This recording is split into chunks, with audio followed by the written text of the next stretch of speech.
Okay, so let's come to the second types of superposition flow that we have in our scope of study. So previously we have a flow over half body where it is actually combination of our uniform flow, okay, uniform flow to our source.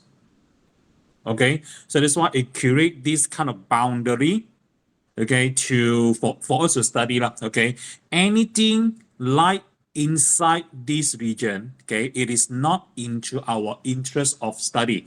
Our interest of study basically is around the object. Maybe I quickly, yeah, our interest of study basically is around this region, okay, around this region. So the one inside is treated as a solid body. So we are not going to analyze anything inside the body. Okay, we will just analyze outside the body. Okay, like finding the pressure distribution now, finding the velocity distribution on the surface or finding velocity or pressure at a particular point. Okay, all of these are possible way to ask during your midterm or your final. All right. Now, moving on to the last superposition flow that we have in our chapter 5, okay, where we are going to take the doublet combined to a uniform flow to give you a flow of a circular body, also called flow over cylinder, okay. So basically, we know that cylinder is a 3D shape. Okay, maybe I draw it here. So so cylinder basically is like this shape. Okay, it is a 3D. Now, because our chapter 5 is all about 2D only, so that's why we only view from the top to see a circular object. So that's why when there is a flow passing through this circular object, so basically it will be passing through like this. Okay, so this is exactly what we are having here in this diagram. Okay, so you can see the streamline, okay? So basically what we have here is actually a doublet. Okay, so this one we'll discuss earlier on in our basic flow when we have a sink and source placed too close to each other until the distance between the sink and source is close to zero. So basically we will form this kind of doublet, okay? And this is how the streamline of a doublet look like. Now, in upstream, if we have a uniform flow, which represented by yeah, like this, okay? So passing through this doublet, basically somewhere here, okay, when the flow came out from the doublet, meet to our uniform flow. So basically somewhere here, okay, somewhere here. So this is what we call stagnation point. Okay, this is what we call stagnation point. All right. So in this case here, we are actually not going to find out the stagnation point, okay? So in fact, we can directly use the superposition flow for these stream functions to find out how big our radius of this circular body is, okay? So now, again, since our uniform flow is going by U infinity R sine theta, okay, plus together with a doublet. So basically, this is a doublet equation, doublet the stream function, okay. Now, equation 5.48, don't look at it because, like I say, we only focus in stream function, okay. Now, in order for us to find out how big the radius of this cylinder body, what we can do is that let's assume from the center of the cylinder to the outer point here. Okay, so let's say to here, let's say it is given by A. So in this case, okay, R basically is referring to the position, okay, because we are using cylindrical coordinate system to find out the velocity and also the pressure. So in this case, R basically is referring to position, where A in this case is referring to the radius of the body, of the circular body. Okay, so therefore, if you are referring to this scenario again, so basically our stagnation point happen at angle equal to pi again. All right, so simply say that. So if let's say this is our x and this is our y, okay? So basically our, okay, maybe I change other color, okay? So basically our angle, okay, exactly measured from the first quadrant. So here will be given by here. So that's why we will be setting angle as 180 degree, okay, and then put it back into a stream function. So basically in this case here, what you will be getting, so basically you'll be getting this term as 0. This term is also equal to 0. So that's why in this case here, our stream function for a stagnation point or stagnation stream function, so basically it is given by 0. So in other words, okay, in other words, we can replace this stagnation stream function back to our equation to find out how big the radius is. Okay, so in this case here, stagnation also happen at r equal to a. Okay, so that's why we will be putting all this information back to our equation. So therefore, we have 0 that is equal to u infinity multiplied a sine theta. Okay, so minus k sine theta divided by a here. All right. So just rearrange your equation and you'll notice that sine basically is a common factor. Okay, sine basically is a common factor. So we can actually just cross it out because when you bring one terms to the other side, it will cancel off the sine terms. So what we'll be getting here is that the strength of the doublet somehow will decide how big the cylindrical body is. So therefore, just rearrange it. So basically, k over the a is now equal to u infinity a. So therefore, we can get the strength of circulation can be replaced by u infinity a squared. So therefore, in this case here, instead of using equation 5.47, so what we will be using for describing this flow over circular body is we will have stream function that is equal to u infinity r sine theta. Then we will replace the k by using this formula, okay, by using u infinity a squared. So therefore, we will minus u infinity, then followed by a squared, then sine theta, then divided by r here. So therefore, this will be the stream function to describe our flow over circular body. So far, so good.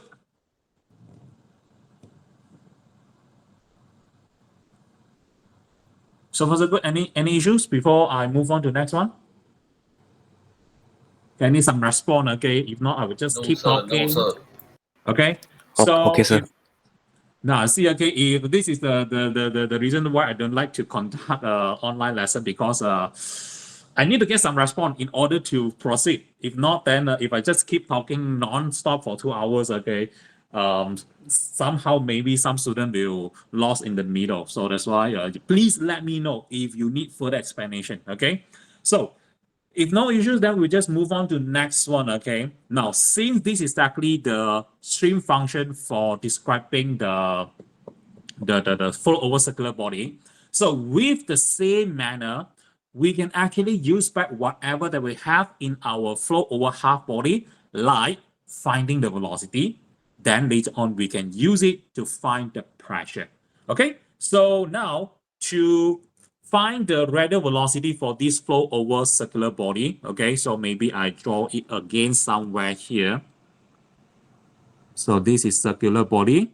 All right, and then you have a flow passing through this circular body. Okay, something like this lah. All right. So if we want to find the velocity at a specific point, okay, let's say I want to find a velocity at a specific point.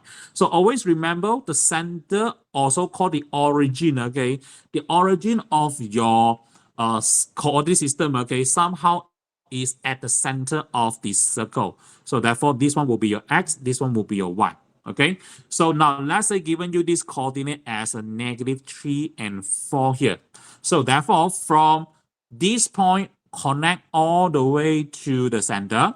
So basically, this one is denoted by r here. So r basically is given by square root of -3 being square. Okay, sorry, too small. Okay, so I should zoom in. Sorry. Okay, then plus with 4 square. Okay, so in this case here, you'll be getting your r. Okay, the position of this point measured from your origin is given by 5. All right. And then in terms of the angle, okay, in terms of the angle, so this one is given by the theta. So what you can do is that, so you just resolve it into x and y. So basically this one is a -3 and this one is 4. So what we can do is that we will be taking tangent theta that is equal to -3 over the 4, okay, which is opposite over the adjacent. Okay, so that's why you'll be getting your theta as arc tangent of -3 over 4. All right, I need someone to return me this number here because I don't have calculator with me.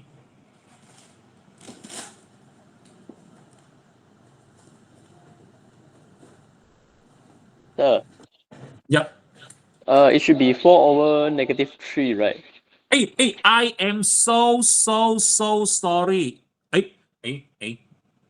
I am so sorry. Okay, it's supposed to be 4 over -3 here. Okay, the rise over the run. Okay, the rise over the run. Okay, so I am very sorry. Okay, 4 over -3. Okay, please accept my stupid mistake. Okay, so what do you get for the angle here?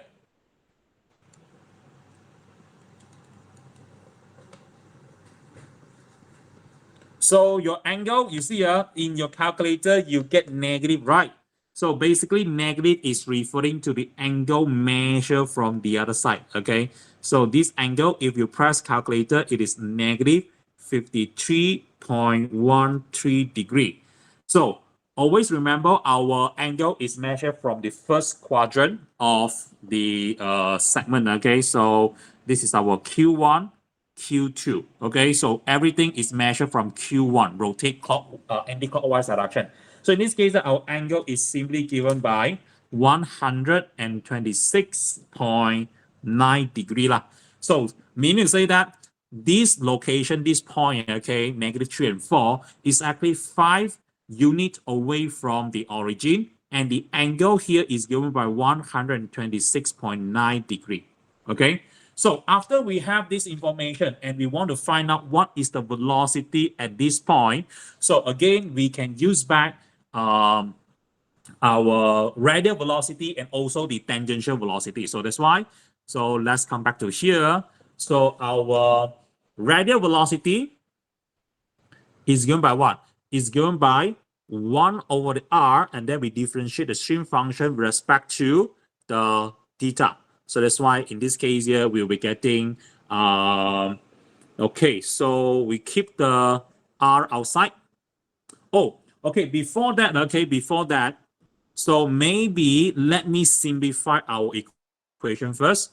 So I will take this, okay, stream function that is equal to, now since u infinity sine theta are the constant, so therefore I will just take it out. Okay. All right. And then later on, what we have in the bracket will be, one moment, let me check. In this case here, one moment. R is also a factor here. Okay, so that's why we can just take it out. Okay, R sine theta. Okay, and then what we have inside the bracket is only 1 minus a squared over r squared.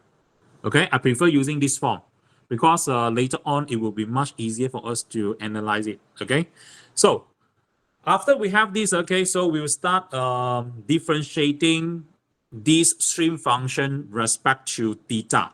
So in this case here, our theta is here. So what we'll be getting here at the end result will be u infinity. Sekejap. Okay, maybe I copy down this one first. Now differentiate with respect to theta, basically we get cos lah. Okay, so that's why I just copy back whatever that is constant.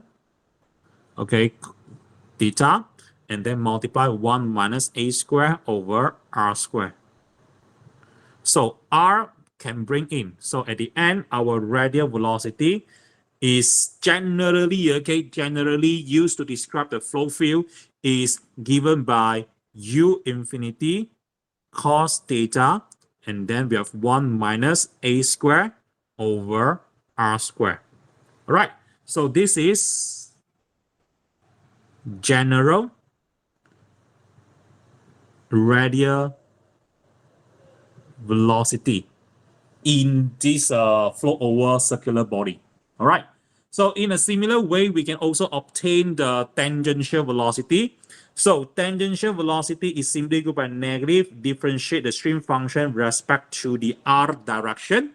Now, since we have r here and r here, so if you want, you can use product rules. If not, then you just go back to this original form to differentiate it. So in this case here, to make our life easy, maybe I refer to the original form. So minus u infinity sine theta. Okay, sorry, I should put bracket outside. Then differentiate this term, okay, respect to r. So in this case here, we're going to bring the r up here, and then you have r to the power of -1, okay? Or maybe, yeah, no space to write. Okay, now I bring this r up, okay? I just bring this r up, become power of -1. So now differentiate this term respect to r. So that means you're going to bring the negative in front, multiply with this negative. So that's why it will make it become plus, okay? So this index later on will turn become -2. So that's why I will have u infinity a square sine theta followed by over r square. All right. So if you want, you can further factorize those common terms. So negative u infinity sine theta. So in the bracket, we will have 1 plus with a square over r square. So this equation is general tangential velocity in this flow field. So in other words, later on, if the question asks you to find out what is the velocity distribution on the surface here, so that means you will be fixing your r into this equation, and therefore you will be getting the tangential velocity or the radial velocity for the flow over the boundary here. Okay, let's say lah. Okay, so generally, so these are the two equations that we obtain from differentiating the stream function. And then now, if we want to find out the velocity at this location, so that means what we can do is that, so at r that is equal to 5 with theta equal to 126.9 degree as what we obtained just now. So basically, our radial velocity is simply given by u infinity cos of 126.9 bracket 1 minus a square over the r will be 5 lah, okay? So 5 square. Now, let's say, okay, so now since u infinity and a is not given to you, so we just leave it in terms of general lah, okay? So in this case here, so that is how you get your radial velocity at this location, okay? So similarly, for your tangential velocity, you just replace it into your tangential velocity, so which is minus u infinity sine of 126.9, then multiply 1 plus with a square over the 5 square, and then put everything in your calculator, then you get another velocity, okay? Now, and then later on, what you can do is that you can find out the absolute velocity by combining this radial velocity and tangential velocity together. So that's why this is how you get your absolute velocity at this point. So far, so good? Yes, sir. Okay, now moving on to next one, okay, since I am using this general scenario to show you how we apply these equations, right? So I would like to take this opportunity to show you finding the absolute angle. Okay, finding the absolute angle from the reference line. Okay, now let me copy down. Okay, probably I need to give some value for this u infinity and a. Now, let's say, okay, let u infinity be 1 and a be 1. Now, can you find me VR now as well as v theta?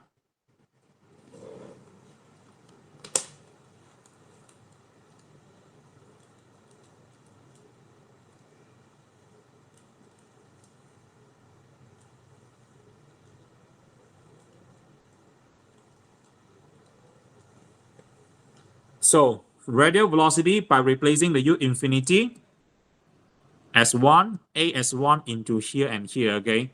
So I got my VR as negative 0.58 lah, okay? Meter per second, for example.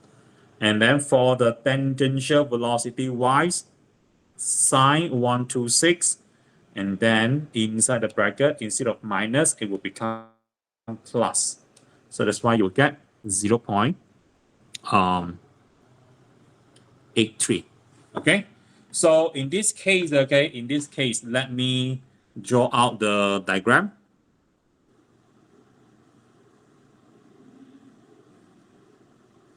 Okay.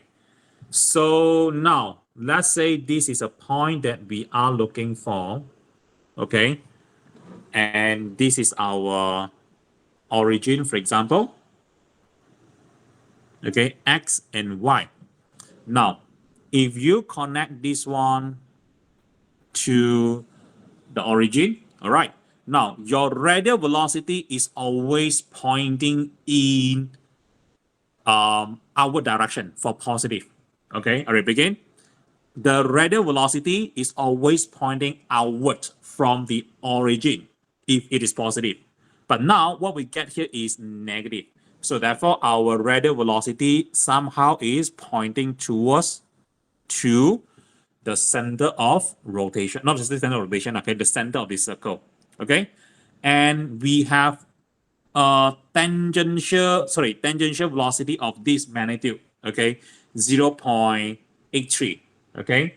So in this case here, if you got, oh, sorry, I think I made a mistake, okay? So this mistake is there, I didn't include this in my calculation. So it's supposed to be minus, okay, minus, okay? So if it is minus, then it will be pointing towards to this direction, okay, pointing towards to this direction. And somewhere in between, it always form a 90 degree. So therefore, this one will be your tangential velocity. Okay, and then this one will be your radial velocity. All right. Now, if I draw a reference line which is parallel to our x-axis, okay, so somehow we know this will be the angle to this, which is 53 point something, okay, with 53.1 degree, okay. So this one will be 53.1 degree. Now, can you find me the angle of this absolute velocity? So it is always given by the, it's up to you whether you want to take v theta over VR or VR over v theta, up to you, okay? So probably I take v theta, okay? No, I take VR. I take VR over v theta, okay? So temporarily, ignore those negative sign in this calculation. So basically, theta is equal to tangent, arctangent of 0.83 over 0.58. Let's check what do we get for this number.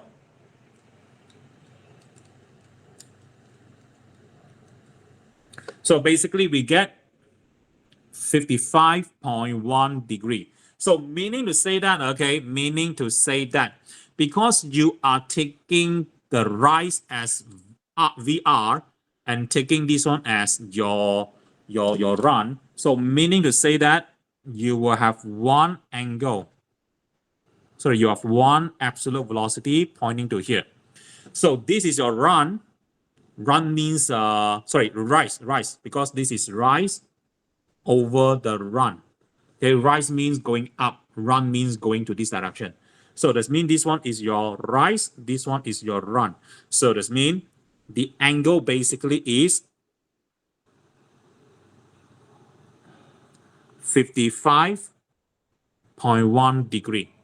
So if you want to measure the absolute velocity at this point from your reference line. So reference line is always measured from horizontal, okay? So therefore, this is the angle that we are always looking for. So therefore, this angle, so this means the direction of absolute velocity, okay? So let's say I use alpha to represent this direction. So alpha is equal to 55.1 degrees subtract off 53.1 degree. So you will be getting about 2 degree from your horizontal line. So that is exactly how we can relate back to trigonometry as well as the geometry angles so that we can find out the absolute velocity direction. So was it good for this?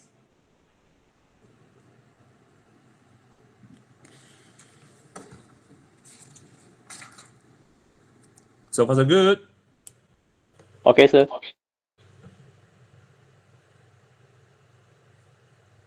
Okay, so now after we have finding the general velocity for a particular point, let's move on to finding the expression. Okay, finding the expression for Sir. the, yes. Amelia got question Amila, yes. in the chat box. Okay.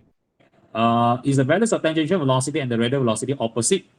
They are always perpendicular to each other, just like x and y.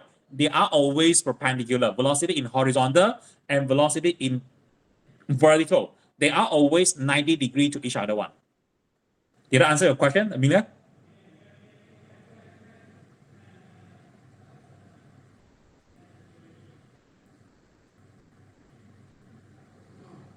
Value of calculating the angle opposite.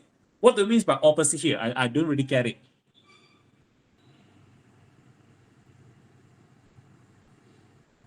Hello, sir. Can you Yeah. hear me?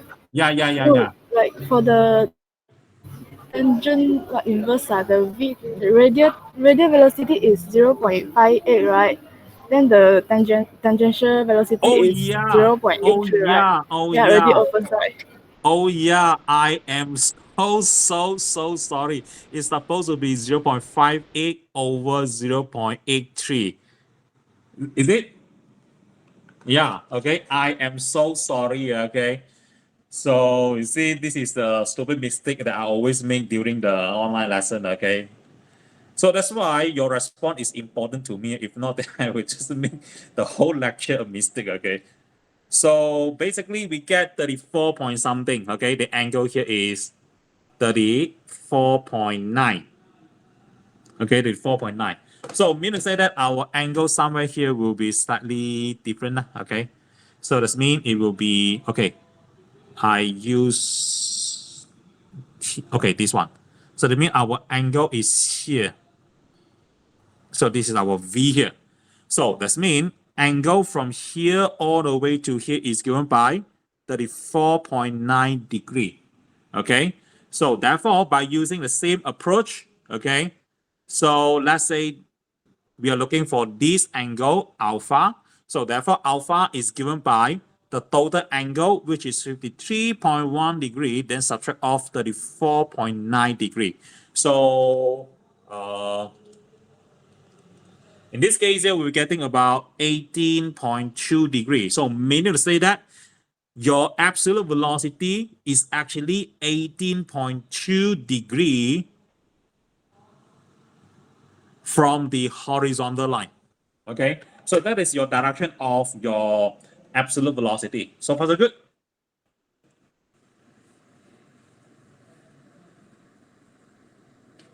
So far so good. Yeah, okay. Okay, so moving on to next one. So we will be finding the velocity distribution on the boundary.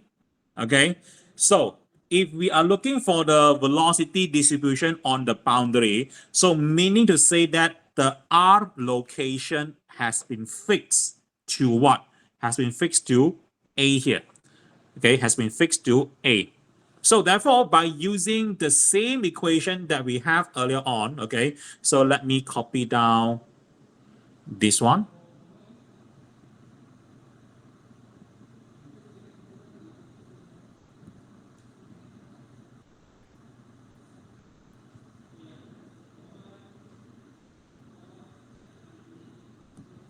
All right. So in this case here, basically we are going to replace. All right. So at the solid boundary, okay, which is the surface lah, okay. So basically the R has been fixed to A, but the angle is varying from 0 degree to 360 degree. Okay, so that's why our angle here will be our changing variable, but our A has been fixed. Okay, so what we are going to do is replace the R by A into our radial velocity. So basically you'll be getting U infinity cos theta bracket 1 minus A square over A square. So eventually these bracket terms will become 0 because A square over A square, it will turn to 1. So 1 minus 1, you'll be getting 0. So the outcome from here is our radial velocity on the surface is always equal to 0. So, but when come to tangential velocity, so minus U infinity sine theta bracket 1 plus A square over A square. So outcome here will be negative 2U infinity sine theta. So meaning to say that the velocity on the surface, okay, the velocity on the surface basically depends on your angle here. Okay, so that's mean at this point where angle is equal to 0 and somewhere to here where your angle is equal to pi or 180 degree. So basically the upper boundary or upper surface and the lower surface will have a symmetrical velocity distribution. And the velocity on this upper surface and lower surface basically is given by this equation, negative 2U infinity sine theta. So meaning to say that at angle equal to 0 degree or 180 degree, so basically our tangential velocity is equal to 0. So in other words, this is where we have stagnation point. All right, so stagnation point, somehow it will give you what? It will give you maximum pressure. Okay, now what do you think? At where we will have maximum velocity? At what angle we have maximum velocity?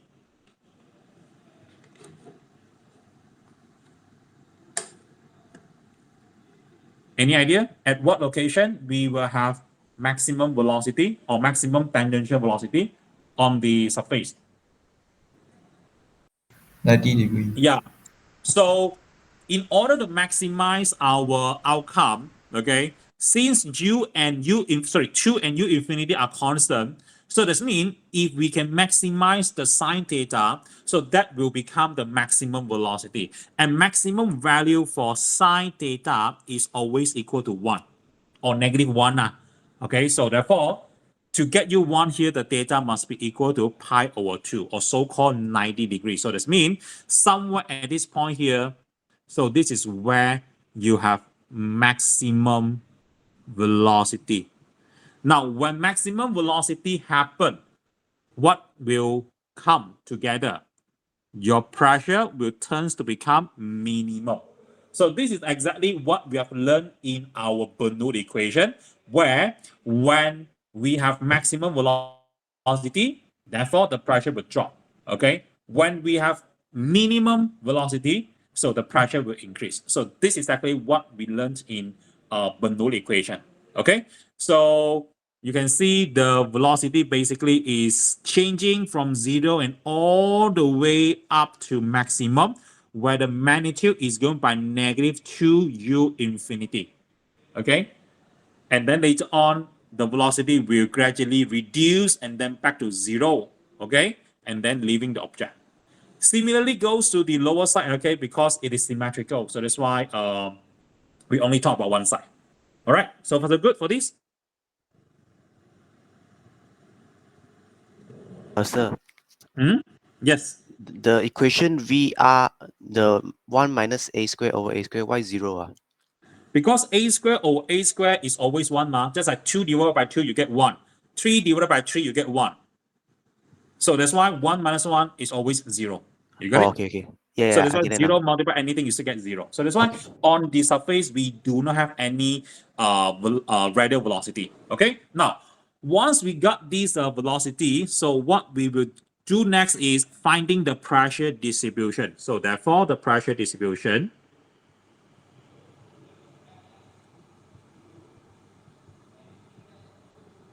So the pressure distribution on the surface, regardless whether it is top or the bottom, okay, let's say we only focus about the top one, okay. So what we will do is that we'll be using the Bernoulli equation, all right. So let's say upstream here is given by u infinity and also p infinity, okay. So therefore we'll take p infinity over rho g plus u infinity square over 2g, okay, and then plus with z infinity that is equal to the pressure on the surface or pressure distribution on the surface over rho g plus with v square velocity distribution on the surface and then plus with z. Now somehow the z term will be cancelled, okay, because of same level, okay. So what about your absolute velocity square here? So absolute velocity square is simply given by the tangential velocity square plus with the radial velocity square. Since we are talking about the pressure distribution on the surface, so therefore our radial velocity in this case here will turn to become 0, and therefore our v square is simply given by 4 u infinity square sine theta square. Or sine square is theta, okay? So that is actually our absolute velocity square distribution on the surface, okay? And then we will replace everything back to here. And this is the outcome. So P infinity over rho g plus with u infinity square over 2g. And then I will move these terms to the left-hand side so that we can left the P alone, okay? So therefore, minus of, I directly replace by this, okay? So we have 4 u infinity square sine theta over 2g, that is equal to P over rho g. So just rearrange our equation. The pressure distribution on the surface, okay, on the upper surface or lower surface, generally is given by P infinity. Now, since our velocity terms, okay, it is common by u infinity square and then over rho g.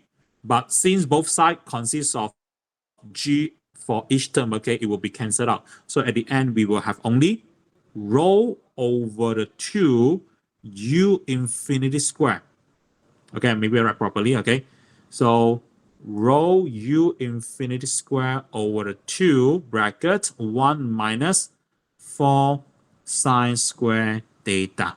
All right, so that is actually your pressure distribution on the upper and also the lower surface. Depends on the angle. Okay, like say the angle is varying from 0 degree to 360 degree. Just that from 0 to 180 degree, so it refers to upper surface.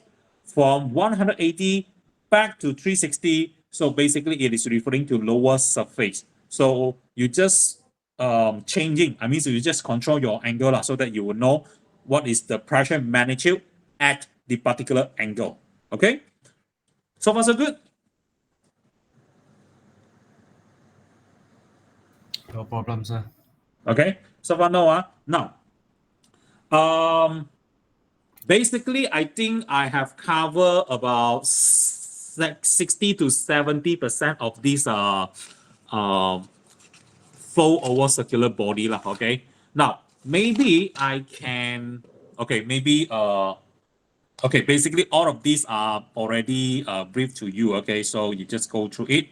Now, in case the question want you to sketch the velocity distribution along the y-axis, okay, so basically this is our x-axis, this is exactly the y-axis.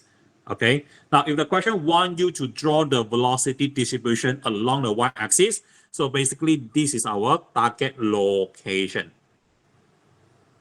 Okay, this is our target location where what is our radial velocity. Now let's recall back to our radial velocity. Okay, so radial velocity is given by u infinity cos theta bracket 1 minus a square over r square. Now along the y-axis, okay, along the y-axis, basically the angle has been fixed to you, that is equal to pi over 2. But your point R is actually changing from point to point. So in this case here, if we are asked to find the velocity distribution along the y-axis, what we can do is that we can fix our theta. Okay, so that means at theta equal to pi over 2. Put into the equation, so we can simplify our radial velocity to be what? To be, okay, what is cos 90 degree?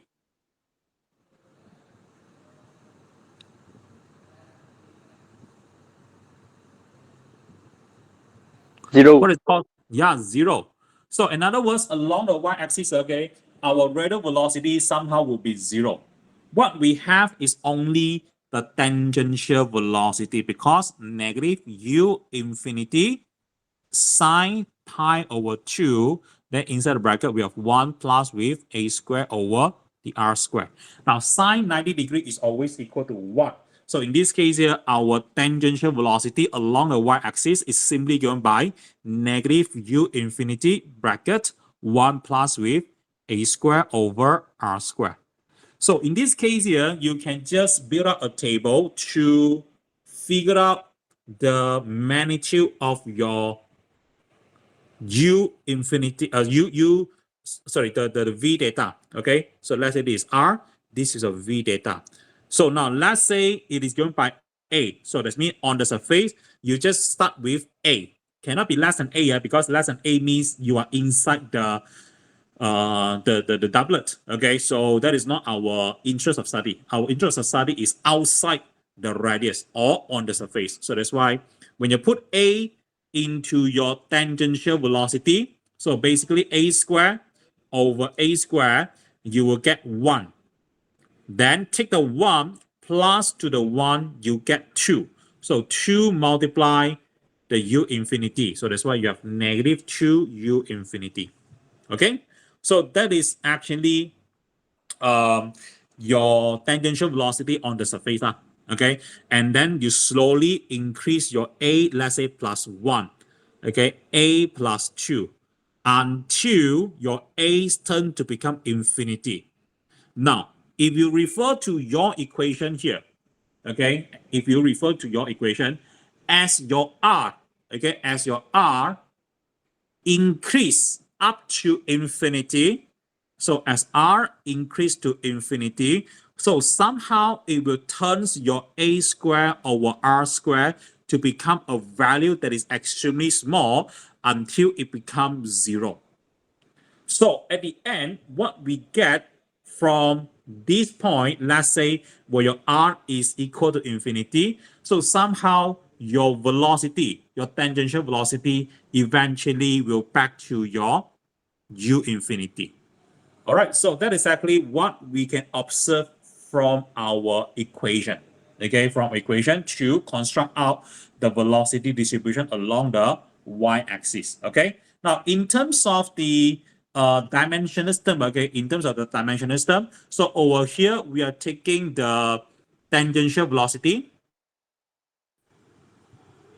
okay, tangential velocity over the free stream velocity or the uniform flow, okay. So when we plot it, so somehow you will get a quadratic curve like this, okay, where at 90 degree, okay, at 90 degrees, so this is your 2 times of your u infinity, okay, but because everything is in terms of dimensional, so that's why no unit at all, okay. And you can see as your angle start changing from 0 all the way to 180 degree, so that is exactly how the velocity change from one to another. Okay, so from this chart also, okay, from this chart also, we can also know at what location your tangential velocity will be equal to your free stream velocity. So that is actually somewhere around here. Okay, that is somewhere around here. Okay, so basically it will be somewhere around this side lah. Okay, so of course when we have the magnitude, then we can check it out at what angle. All right, so that is something that we can cover or we can learn from this flow over circular body. All right, so far so good.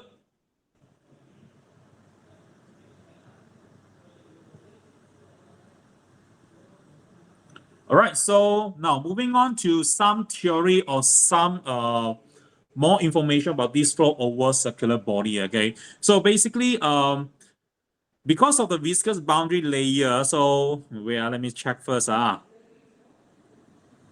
yeah, okay. Now, basically this sentence, okay, this sentence only tells you in reality, in actual, the fluid is viscous fluid. So that's why when it's passed through this circular body, because of the viscous fluid, will develop a very thin boundary layer, okay? So now maybe I zoom in. So let's say when there is a flow passing through this circular body, okay? So basically it will passing through this, okay? So you will notice that if you zoom in somewhere here, okay, zoom in somewhere here. So you'll notice that, let me draw it. So you'll notice that your boundary layer somehow will be developed like this, okay, will be developed and it will grow thicker, okay. So you can compare the thickness in here and the thickness in the downstream. So the thickness somehow will grow and there will be more backflow will be developed, okay, as more shear stress occur on the surface. So that means when the flow travel further, meaning to say that its contact to the solid area will be more. So therefore, it will be more shear stress come in. So when shear stress come in, don't forget, shear stress somehow is to resist the motion, and therefore, this shear stress somehow will eat up or will consume or will decrease, okay, will decrease the momentum in your main flow. Now, let's say this is your flow direction. Now, as long as there is a flow, okay, it definitely will carry certain degree of momentum. Somehow, when you have a force opposite to your flow direction, so this force is actually known as friction. And this friction somehow will slow down your flow and eventually it will create this loss of energy lah. So that's why you will notice that somehow in the downstream, okay, beside grow in the thickness in the boundary layer, so somehow you also know that your flow is start to reverse backward. Okay, your flow will start to reverse backward. So this is what we call backflow lah, okay? So this is actually what happened in scenario. But if you refer back to what we are discussing in this chapter, our chapter 5 is what? Our chapter 5 is based on inviscid. So meaning to say that we are not going to consider the viscous effect. We are not going to consider this friction on the surface. Hence, what I want now to point out to here is that under inviscid flow scenario, for this flow over circular body, you will notice that your velocity distribution on the upper surface and the lower surface will be just symmetrical.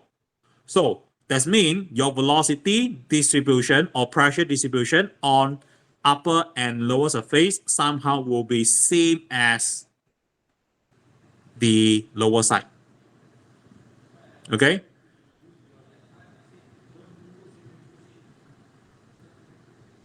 So basically, this is exactly what happened in this chapter 5. Okay? So your velocity, okay, velocity or pressure distribution on upper surface basically will be equal or symmetrical to the lower surface. Now, by common sense, okay, by common sense, if your pressure distribution on the upper surface is totally same as the lower surface, what happened to the force? What happened to the force? Is there any force applied to the body? Is there any surface force applied to the body when your upper surface pressure distribution same as the lower surface? Is there any surface force acting onto the body? Yes or no? No. Okay, so by common sense, answer is no, okay? But theoretically, we can prove it, okay? Theoretically, we can actually prove it. It is actually equal to 0. So this phenomenon is actually known as D'Alembert's paradox. Now, D'Alembert paradox basically explains to you, okay, this scenario will never happen, okay? This scenario will never happen, okay? Because this actually violating the viscous rules, okay, the viscous flow rules, okay, because we know that all kind of fluid will carry certain degree of viscosity. So that's why you will notice that your pressure distribution on the upper surface and the lower surface will never be the same. So that's why somewhere in your lecture notes, okay, we come back to this equation later. So somewhere in your lecture notes, okay, you will see this table. Now, the solid line basically is indicating the inviscid flow scenario, which is what we are discussing in chapter 5. Now, the one in the dotted basically is referring to actual scenario, also called the experimental result. So somewhere you will notice that, okay, for theoretical one, okay, for inviscid flow, our maximum condition is only happen at 90 degrees. So mean to say that at 90 degrees of the body, yes, we have the maximum velocity and minimum the pressure. But if you refer to the actual scenario, somehow your maximum velocity will happen before the 90 degree. So that means this one will be your maximum velocity and minimum pressure in actual. So this one is theoretical. Okay, so this one we will further discuss it in our chapter 7 as well as something that we will learn in next semester, which is applied fluid mechanics. All right. So now, yeah, this curve basically is dimensionless curve, okay, and this one is actually known as pressure coefficient. Okay, pressure coefficient. So when it comes to chapter 6, you might be dealing with this term, okay, pressure coefficient, where pressure coefficient is simply given by what? It's simply given by the change of the pressure over the dynamic pressure. Okay, dynamic pressure. So dynamic pressure is always given by half rho u infinity square, okay, where this pressure is due to the motion of the fluid. Okay. Now let's go back to the previous slide. Okay, this is something that I want to talk to you. Okay, so if you refer to this equation here, so this is actually the equation for us to find out the drag force and also the lift force. Okay, now maybe give you a little bit concept what is lift force and drag force first. Okay, now let's say this is your body. As your body moving forward, okay, let's say to this direction. So one moment now. Okay, so the one opposite to the motion direction is always known as drag force. Drag force somehow is known as resistance. So now let's say this is your moving speed. So the one move or the force direction that is same as your motion direction. So this is what we call thrust force because it pushed the object moving forward. Okay. So the one pointing vertical up is known as lift force. And the one opposite to it is exactly known as weight. So these are the four basic component of forces in aerodynamic study. Okay. So for this session, we only particularly to focus about the drag force as well as the lift force because these are the two component of forces that frequently used in aerodynamic study. Okay. So I wouldn't say this one is generally lah. Okay. Because we do not consider the shear stress term. Okay. So when it comes to chapter 7, we have a similar equation, but it will include the shear stress term. But this chapter, we don't consider shear stress. So that's why we only have pressure term. Okay. So for drag force, okay. So force in the x direction is given by the change of the pressure, multiply the cos, and then multiply the area. So basically, this trying to tell you that because of the pressure is actually applied 90 degrees to the surface. So that's why we need a cos term to resolve it into the x direction so that later on we sum all these components together to give you the resultant force in the x direction. Okay. So if you replace your if you replace your P, okay, if you replace your P into this equation, so somehow when you perform the integration, okay, from 0 to 2 pi, so eventually the outcome here is always equal to 0. All right. Similarly for the lift force, okay, so we will resolve the pressure into the y direction so that we can sum them all together to give you the force in the vertical direction. So as a result, okay, by using this integration method, so your result will also be the same to get you 0. Okay, so this is mathematically proved under invisiflow scenario, our lift force and also drag force will become 0. And this is what we call D'Alembert paradox. Okay, will never happen in actual. But for certain scenario, yes, we can approximate to be potential flow. So that's why this is the reason why we study about this chapter. Okay, so of course, in our tutorial question, we will be using this one to find out the lift force for semicircle. Okay, if it is semicircle, yes, we will have lift force because our upper surface pressure distribution is not same as the one at the bottom. So therefore, definitely there will be one kind of a lift force generated from the shape. But if it is a full circle, definitely no lift force and drag force generated. Now, what do you think for this semicircle shape? Okay, for this semicircle shape, is there any force in the x direction? I repeat again, for this semicircle shape under this chapter, is there any force in the x direction? Yes or no? If yes, why? If no, why? Yes or no?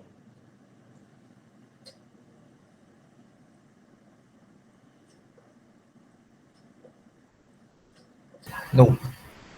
Why no? Left and right symmetrical. Yeah, left and right basically are still symmetrical. So therefore, you notice that the pressure distribution on the left side will be same as the pressure distribution on the other side. So eventually, it will be cancel off the surface force in the horizontal direction, totally cancel off, unless you have something like this. Then you have one drag force. Okay, but in this case, the lift force will be cancelled out because the upper surface will be same as the lower surface pressure distribution. Okay, so that's why it depends on the shape. So this is also something that we are exactly will study in chapter 7, where we look at the geometry and then we roughly understand about the pressure distribution, so that we will know whether it create more drag force or more lift force. Okay, so that is something that I want to cover about this flow over the doublet, flow over the circular body, okay? Now, can we have a short break before we continue this one? All right, let's take Okay, 5 sir. minutes break from now. So, Wilbert, you can stop recording and then continue later. Okay, so 5 minutes from now, by imposing, okay, by adding a vortex, okay? So we know the vortex in this section here is only about the free vortex motion, okay?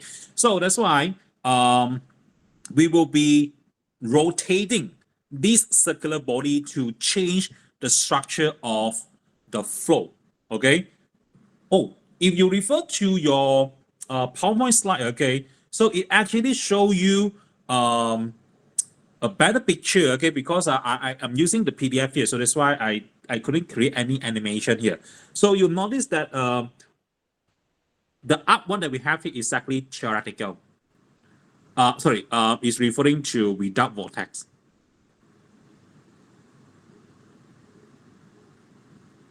So the dotted one is with vortex. So now without vortex, you see that the solid line, okay, basically is symmetrical. Okay, symmetrical in terms of the pressure distribution. Okay, in terms of the pressure distribution. Okay. However, when you start adding this vortex into this cylinder body, so somehow here you will notice that the pressure distribution somehow will start changing.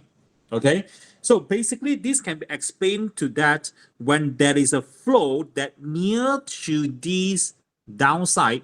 Now, because of your body is rotating, okay, because of your body is rotating, okay, so that's why it will stick onto this body, and then later on, as the body rotate, it will deflect your streamline to go up in this manner. And then as it comes to here, then it will just leave it, because down here you will have velocity passing through it. So at the slightly upper side, it will be also being deflected going up, and then later on it will go down in this way. Okay, more and more streamline will be deflected in the upper side. Okay, so as a result of this deflection of the streamline, so basically it caused this region, okay, it caused this region will have very dense velocity. So meaning to say that in this region, the velocity is actually very high. So therefore, when velocity of a region is high, so it creates a low pressure region. So where the downside, okay, the downside here, so this is where less streamline passing through this region. So therefore, the velocity somehow exactly will be smaller as compared to above. So as a result, pressure in this region basically is higher than what we have above. So as a result, low pressure in upper region, high pressure in the lower region, and as a result, it will create you a lift force. So that is exactly how we can modify the structure of this flow, so that we can actually create certain force to this flow field to achieve our objective here. Okay, so that is something that we can do, okay, to modify the flow, okay. Now there is a video, okay, so I need to switch my screen so that you can see it, okay.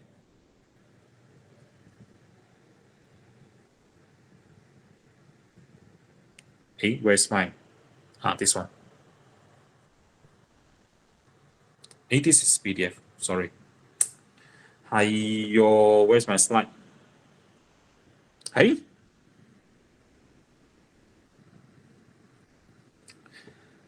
boy, why slide. Okay.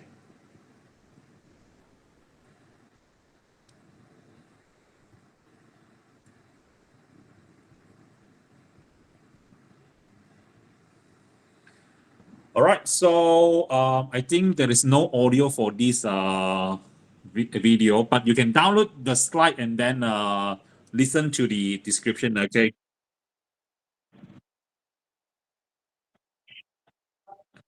So basically, this video just to show you that how this guy changed the basketball, okay? So this one dropped freely without any spinning motion. You can see the basketball just dropped about directly below the dropping point because of the environment factor. So that's why it was slightly off. But now when we spin the basketball, basically it will just being pushed to one side. So this is actually exactly like a circular body when you rotate it and then give it free fall. So somehow there will be a force to push this basketball to the other side. Okay, so that is exactly what we call Magnus effect. Okay.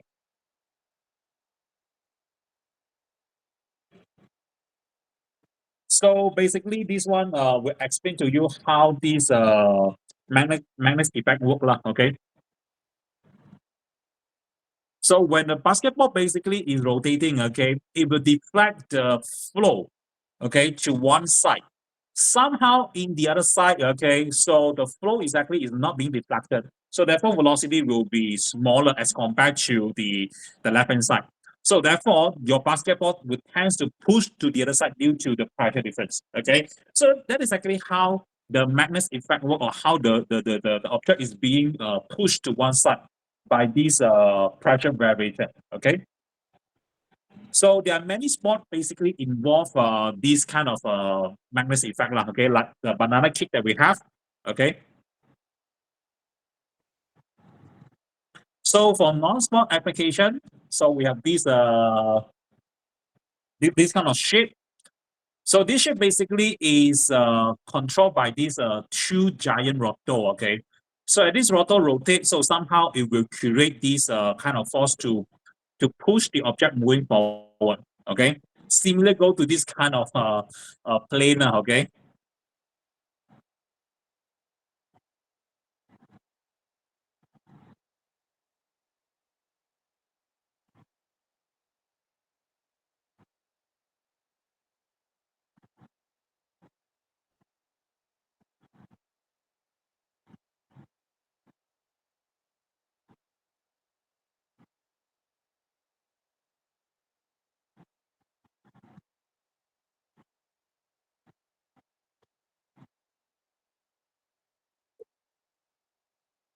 Okay, so basically this is about the video about by increasing or by adding this vortex into this circular body so that we can relate it to our daily life. All right.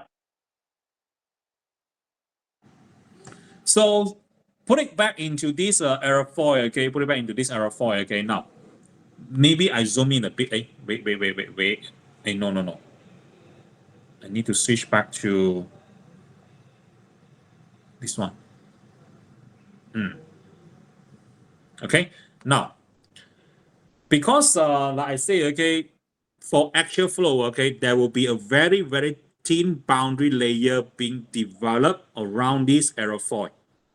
Okay, so if we zoom further, so somehow this aerofoil, okay, within this boundary layer, so basically it will create a rotational flow due to the viscous effect. Now, if we have a lot of this rotational flow within this region, okay, so not only on the upper surface, okay, somehow in the lower surface, it will have the similar fashion, okay. So somehow this basically will create kind of like a rotation to this body. So as a result, it will create this body to create lift force. So this is exactly what I shared to you earlier on in the beginning of this chapter 5, where when we have a circular body, okay, circular body, and we have a vortex applied to it and passing through in a free stream, okay, so somehow we can transform this r theta axis or xy axis into another space so that it will become an aerofoil shape, and therefore it will create a lift force. Okay, it will create a lift force. So this is kind of like a transformation, and this theorem is actually known as Kutajev-Koski law. Okay, and the lift force basically is calculated by using rho u infinity multiply the strength of the circulation.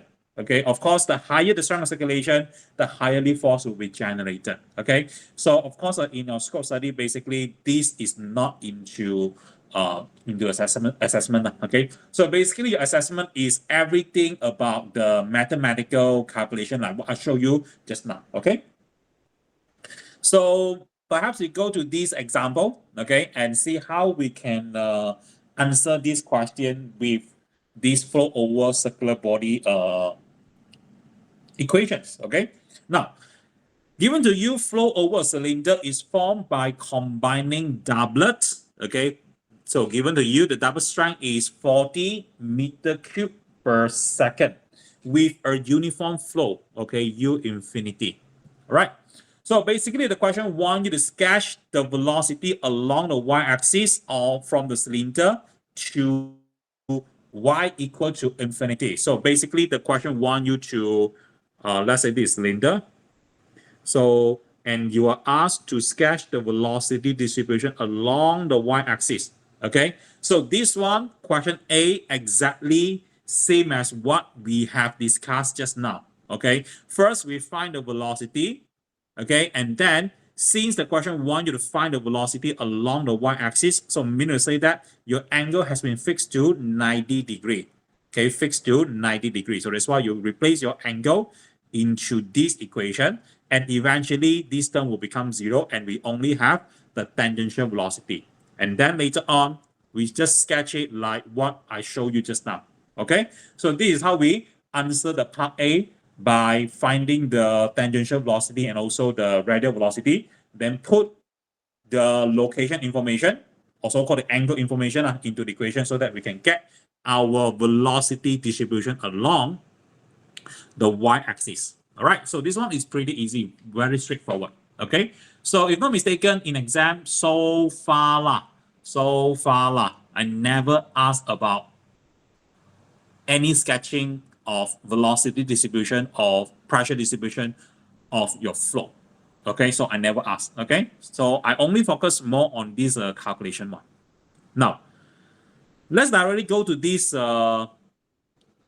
This is actually something that we have discussed just now, okay, at the beginning.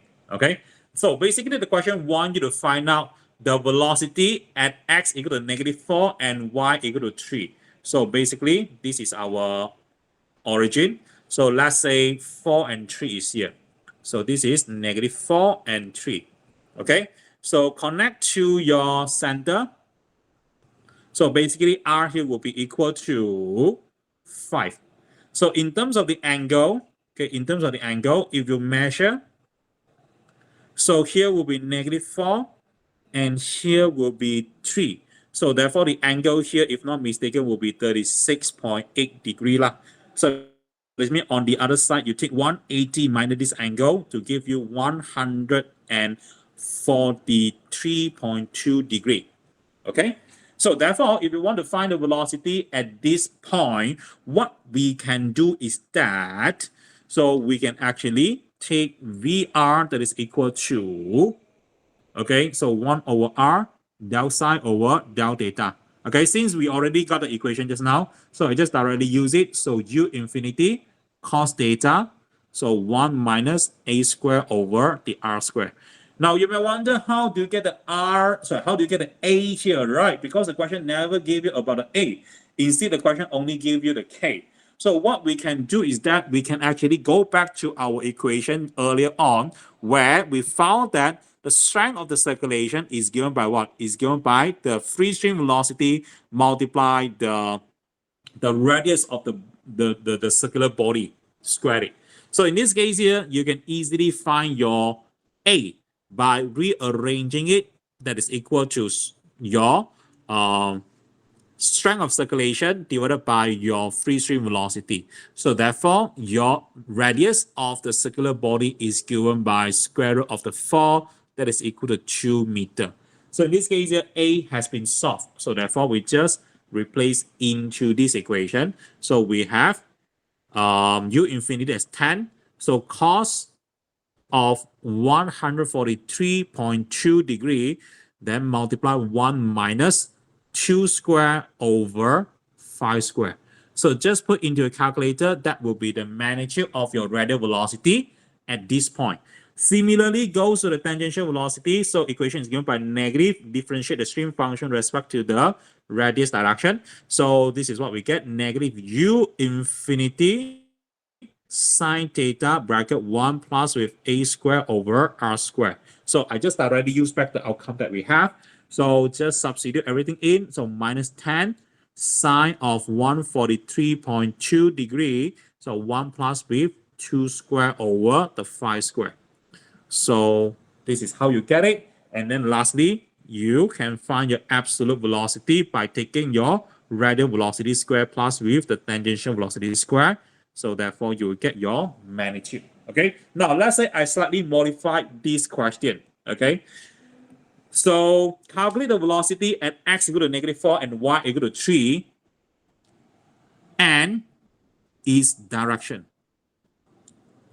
So meaning to say that besides finding the magnitude of the absolute velocity, we also need to find out what is the angle. Okay, so this one is exactly like what I showed you just now. Okay, now let's find out radial velocity and also tangential velocity and also the absolute velocity. Please help me to calculate this one.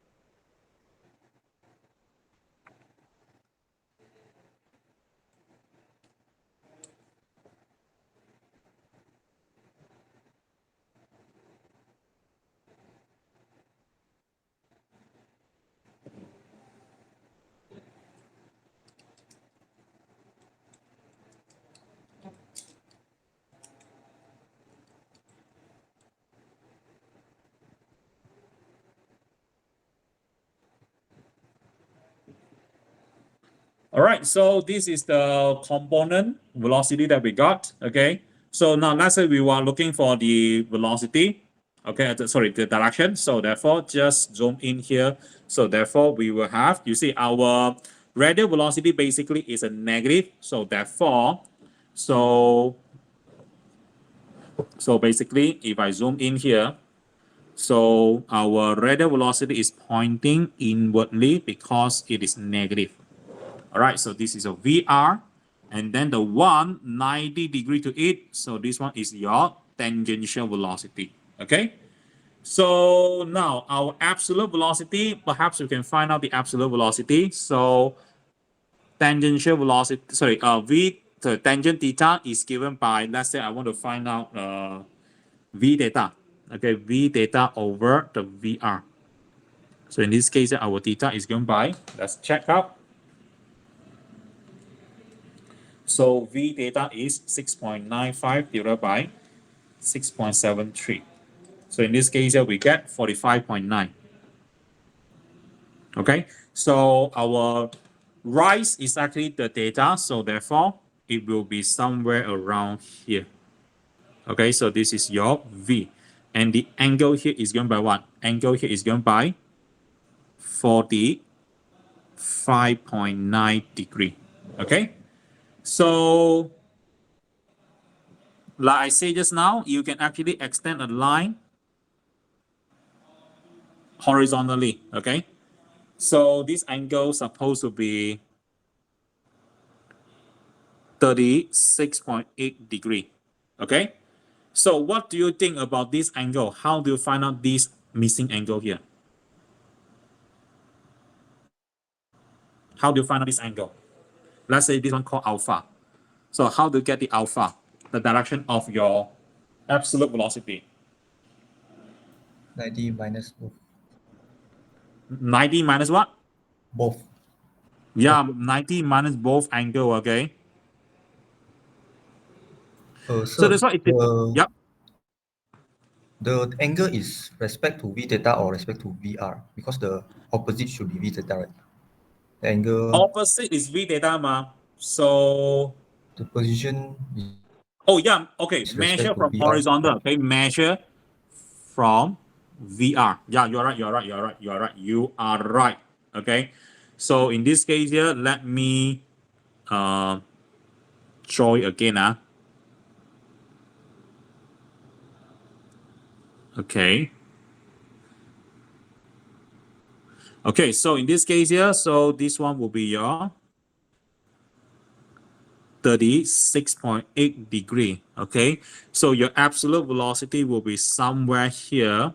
Okay, V, and the angle to U is 45 point, 45 point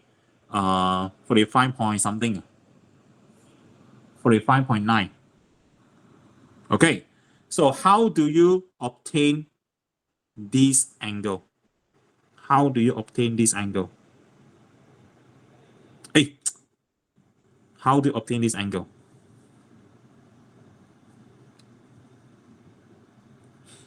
Any suggestion? The 45.9 minus the 36. 49.5 minus 36.8. Yes, you're right. Okay, so we'll take 45.9 minus 36.8 degree. Okay, so that will be the angle of your absolute velocity, 45.9 minus 36.8. Okay, so that's why we get about 9.1 degree. Okay, so that is exactly how we find out the direction of the velocity lah. Okay, because in the recent years I actually added these elements into the assessment. Okay, so make sure you know how to answer the question. So was it good? Any issues?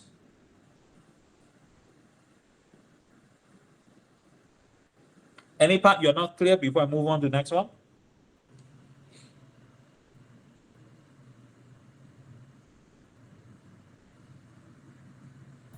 I think no for now.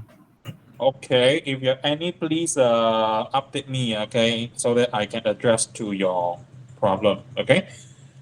Okay, so let's move on. Let's see what do we have for the next example. Oops, this is our tutorial question, okay? You want me to do it here or you want me to ask your friends to do it? I can't remember who I pointed to, so who I assigned this question to, I can't remember, okay? Now, let me answer this question, okay? Now, the 0.5 diameter, now, even though the question didn't tell you the shape, but understood, the question told you it is a diameter. So understood this is a circular body, okay? Now, given to you your circular body, okay, your A is actually 0.5 meter, okay? And given to you, your U infinity is 4 meter per second. So now the question wants you to find out the velocity expression and pressure distribution along the pier surface. So meaning to say that we are looking for the pressure and velocity distribution on the surface. Meaning to say that the location, the R has been fixed to you, but your angle is changing, is varying from angle to angle. Okay, so maybe I draw the shape out here.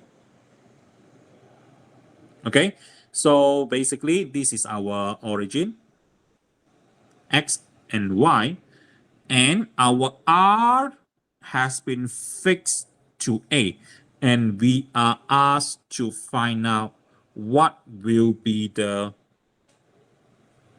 distribution over this boundary, okay? Because upper side and the lower side, or upper surface and lower surface are symmetrical. So therefore, we just focus one side will do, okay? So in this case here, if we are following the exam standard, okay? So somehow, the very first question will ask you to write the stream function to represent this flow. So therefore, it is better that you start everything from the beginning. Okay, so we have uniform flow plus with a doublet. Okay, so and therefore we further expand this one. So u infinity r sine theta minus k sine theta over the r. Okay, so if you want, you can actually factor this out. So sine theta is given by u infinity r minus k over the r. So for the stream function, okay. Now, at stagnation point, where our angle will set at 180 degree, together with our RBA. So that's why we will be getting our stagnation stream function will become 0, and eventually what we'll be getting here is u infinity A minus k over the A is now be 0. So therefore k is now replaced by u infinity A squared. And lastly, just bring everything back into our equation. So therefore the stream function for this flow is given by sine theta bracket u infinity r minus u infinity A squared over the r. So of course, you can further simplify it so that you can get u infinity r sine theta bracket 1 minus A squared over the r squared. All right. So since the question requires us to find the velocity distribution on the upper surface, so what we will do is that we will base on this stream function to find the radial velocity. Okay, so if you want, you can immediately fix your r location. So on the surface,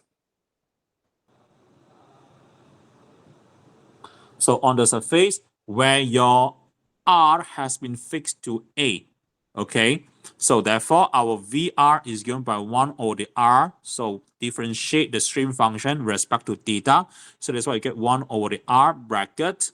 So respect to r, so you will be getting okay, maybe I directly take the result from our notes lah. Okay, so basically what you will be getting here is u infinity cos theta bracket 1 minus A squared over A squared. So that's why outcome is always equal to 0. For your V theta, so minus differentiate the stream function respect to the R. So you'll be getting negative u infinity sine theta bracket 1 plus with A squared over A squared. So that's why you get negative 2u infinity. Oh my God, not enough space. So equal to negative 2u infinity sine theta. Okay, so therefore the absolute velocity on the surface, it is given by v equal to vr squared plus v theta squared, and then you square everything.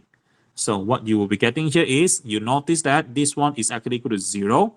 At the end, what you have is only 4u infinity square sine square theta. So this is one of the answer, because the question requires you to find the velocity expression on the surface. So therefore, this is your velocity to describe the magnitude okay, on the surface by substituting different angle. Okay.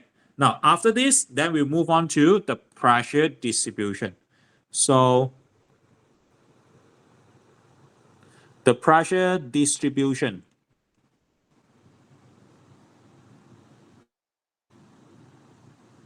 So the pressure distribution on the surface. Okay, so we can use Bernoulli equation. So P infinity over rho G, okay, plus with U infinity square over 2G plus with z infinity that is given by p over rho g plus v squared over 2g. Wait a minute. I forget to square root this velocity. Okay, so final answer for your absolute velocity is actually going by 2u infinity sine theta.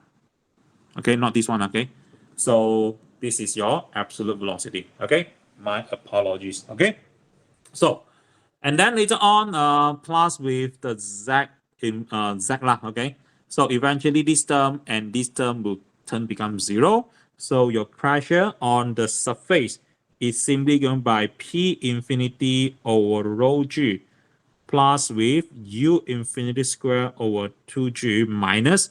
So we are going to replace this term into here. Okay, so that's why minus 4u infinity square sine square theta, then divided by 2g. And then lastly, just rearrange it. So your pressure distribution on the surface is given by P infinity plus, so G cancelled off. Okay, so we get rho U infinity square over the 2 bracket 1 minus 4 sine square theta. Right, so that is your pressure distribution as well as your velocity distribution to answer your question A. All right, so hopefully this explanation is clear to you. So far so good?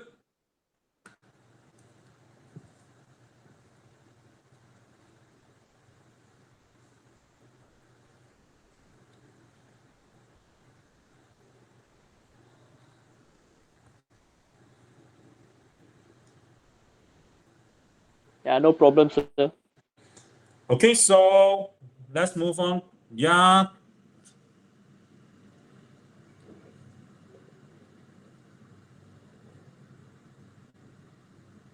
Xiao Yuan, 还有 expression like O. Okay, so Xiao Yuan, is there any problem? Is there any issues that made me any mistake? Okay, Galatara, then just move on. Okay, just move on to the next one. Now, next one is where the question requires you to find the maximum and also the minimum pressure at a depth of 2 meters. Okay, now let's look at this circular body. Now, what do you think? At what point we have maximum pressure? Maximum pressure happen at where? Look at this body, okay? So where is your maximum pressure location? Let's talk about the Stagnation angle. point. Okay? Yeah, stagnation point. So stagnation point happen at where? 0 and pi. 0 and pi. So meaning to say that at this point and this point, so this is where we have theta that is equal to pi. So this is where you have maximum pressure. Okay, so similarly go to this point when your theta is equal to 0, so you also have maximum pressure. So eventually these two will be the same magnitude. Okay, now what about the minimum pressure location? What about the minimum pressure location? 90 degrees. Yeah, 90 degree. Okay, just right above the origin. Okay, so at 90 degree or 270 degree, so basically it will give you the same result. So in this case here, we will have P to be minimum. Okay, so by using this information, then we can start putting it back into our equation here. Okay, so let me directly copy this lah. Okay, I'm lazy to write it.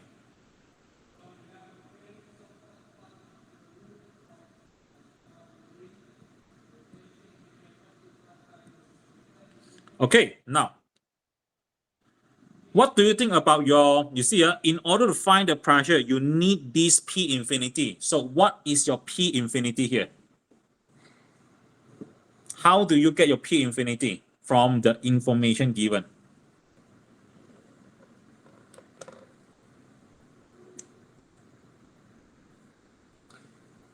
How do you get the P infinity?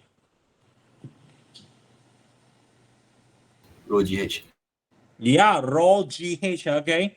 So let's assume the density of the medium to be water, okay? So therefore, the river of the water is exactly 1,000 kilogram per meter cube.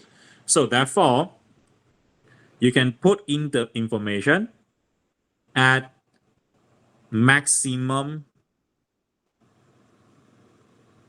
pressure. So basically, angle is set at pi. So therefore, your maximum pressure is given by 1,000 multiply 9.81, then multiply depth of 2 meter, because the question specified to you at a depth of 2 meter. Okay, so that is actually how we get the upstream pressure. Okay, plus with density multiply the speed.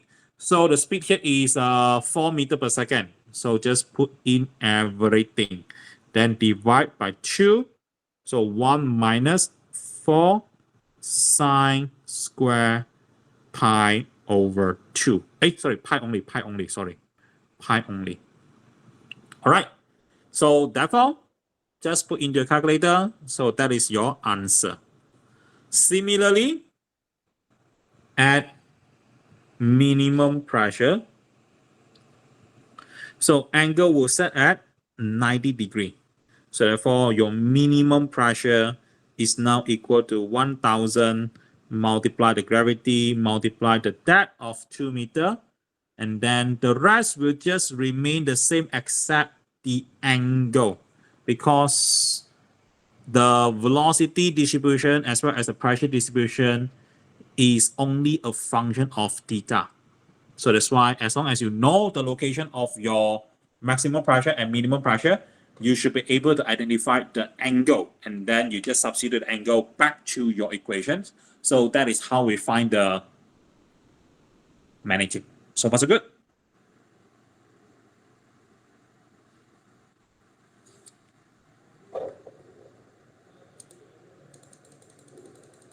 Okay, sir. Okay, so I think no more question from my slide. Okay, so I think that's all for this chapter 5 lah. Okay, so basically chapter 5 definitely will be part of the assessment lah. Okay, so please study well, and your midterm test, okay, by now you should able to prepare. I mean, so you should prepare for your midterm test, because the scope for your midterm test is already covered, which is chapter 3 and chapter 5. And of course, I say you need some information, some equation from chapter 4 to answer it. Okay, so that's why please get yourself prepared. And in fact, everything already covered. So all the best to you. Your midterm test will be somewhere around week 12. So this week is week 9. So that means you still have 3 weeks to go. Okay. We'll try to find a value so that yeah, I can spread you all into different seat number. Okay. What about chapter 2? Xiao Yuan, I don't know. If you want to prepare chapter 2, just go ahead. Okay. Just go ahead. Okay. I don't stop you. All right. So, any more questions to raise before we dismiss the lesson?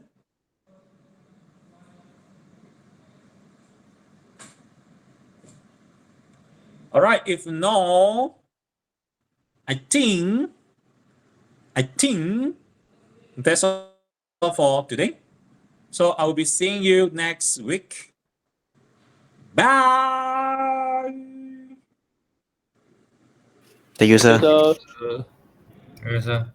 Thank you, sir.